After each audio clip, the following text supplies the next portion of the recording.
So Virgil, speaking about Alex Crook from TalkSport, he said, Virgil was very open with me on TalkSport. I hate losing and I've lost my last 2 games at Wembley. He said he bemoaned the defensive mistakes, although said he wasn't worried moving forward. He did say losing Núñez and Diaz, they need another forward, sounded like a go-get Isak plea. I would say he's right. We do need another forward, but we also need another centre-back. Is Jackson favouring a move to Newcastle good news? Yes, of course. If Newcastle can get in, let's say, Nicholas Jackson and Johan Visa, that is a clear indication, to me anyway, Zoshim, that they're looking to sell Alexander Isak. But, you know, we've said this all the way through the window. Tonight, as you've mentioned, there have been some reports. The Telegraph, Jason Burt of The Telegraph, said Nicholas Jackson favours a move to Newcastle.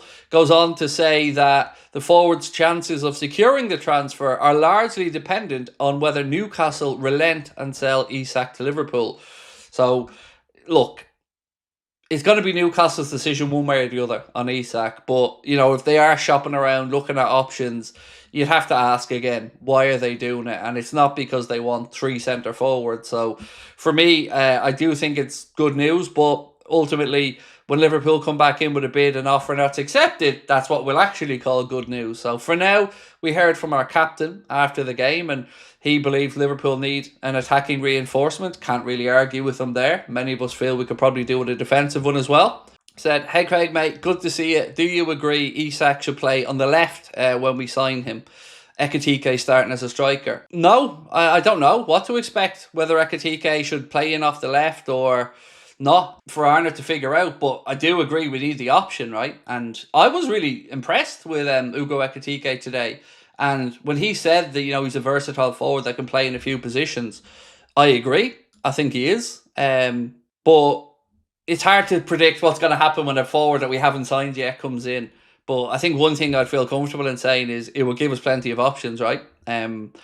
Options that, you know, if you look at the substitutions today when Ekitike was taken off, Arnold didn't really have the firepower there to go and change that, and did he? If we get Isak, him and Ugo could be fire. Battle for that starting 11. So, right, let's just play a game here for a minute, folks. If Liverpool did tomorrow sign Alexander Isak, and we're going into a game in, okay, let's say, we're playing Arsenal, right, in a few weeks' time, end of the month.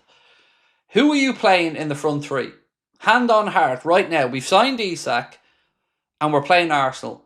Who are you putting in the front 3? Because for me, I have to say at this moment in time, if Isak was fit, I'd be putting Ekitike on the left. I'd be putting Isak through the middle and Salah on the right. But, you know, with a warning as well, the performance levels need to be up. But I'd certainly be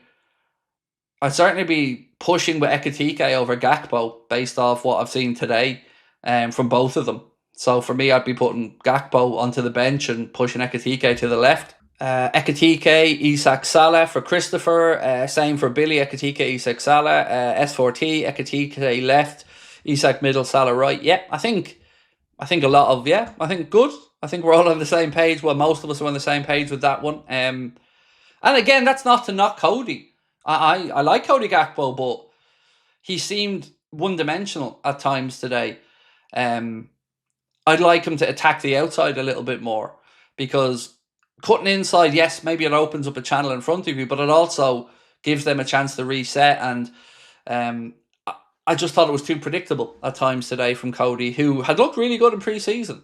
Mo sold if he plays like that the entire season. Oh, look, if that form today carries on for weeks and months, there will be no argument for me about people calling for him to be bench, mate. I just think today it's one game and everybody can have a bad day at the office, you know.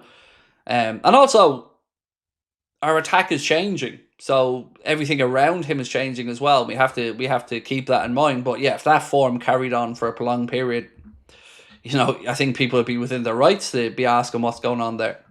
Dave, how are we, sir? Being 3-4 forwards down, even if we get Isak, we're still going to be really short. Plus, we need a centre-back at ASAP. Joe's just injury prone. So, right, we've lost 4 forwards. Let's be honest about this as well. Obviously, Diogo was, you know, a situation out of everyone's control, but it's still a forward we're less. Darwin Núñez we sold. Diaz we sold. So and Chiesa isn't getting a sniff, so he's going to move on. So you're right, we've brought in one forward and promoted a youngster to lose 4 places. So it's very difficult, Dave, to push back against what you've said, because simple maths is remove 4, adding in 1 new and 1 upgraded squad player. It's not really going to give us all the answers, is it? So you're right, we do need another body there. Eddie said, I don't know whether you agree with me or not, but we can't wait forever for the club to strike on a centre-back and Isak for much longer. Yeah, look, you're right. Unfortunately, the Isak situation has always been one that's been out of our control. And I guess is there really a plan B, is the question I would ask. You know, we've heard of Barcola's name being mentioned, but, you know, I think it's fair to say, at what point do you start to say, this may affect us moving forward and we need to figure it out. I've got a bit more patience for an attacker to be brought in all honesty, but I don't with centre-back. Because that situation, I feel anyway, Eddie, is very much in our control, and I can't see why we're not doing it.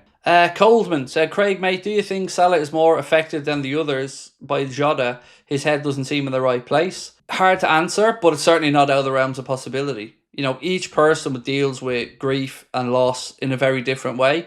Some people like to keep busy and stay focused. Others like time to reflect and mourn. So, you know, without knowing Mohamed Salah, I don't know the answer to the question, but it's certainly not impossible. Alfie said, Craig, are you still confident on the Isak transfer? Are you starting to be worried? No. Like I've said, if Newcastle get a striker in, I expect an offer to go in quickly from us. Because if we aren't going to make a move for Isak, then we're just wasting time in the window now where, you know, we have time to go out there to try and bring somebody in. But it does look like tonight there is some potential leaning towards Newcastle from Jackson.